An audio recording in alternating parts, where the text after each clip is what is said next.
আজ এশিয়া কাপের super four পর্যায়ে সবচেয়ে গুরুত্বপূর্ণ ম্যাচ ভারত ও বাংলাদেশের ক্ষেত্রে। ভারত ও বাংলাদেশ দুটি দলই সুপার ফোর পর্যায়ের একটি করে ম্যাচ জিতে শুরু করেছে।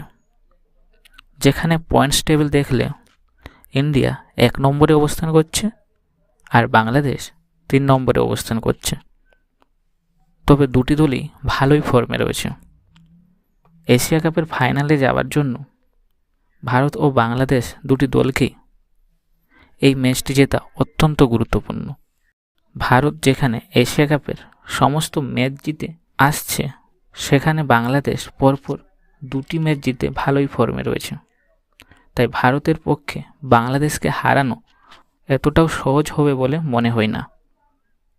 ভারত ও বাংলাদেশ নিজেদের প্লেয়িং 11-এ তেমন কোনো পরিবর্তন করবে বলে আশা করা যাচ্ছে না। তারা নিজেদের উইনিং কম্বিনেশন নিয়েই এই ম্যাচটিতে নামতে চলেছে।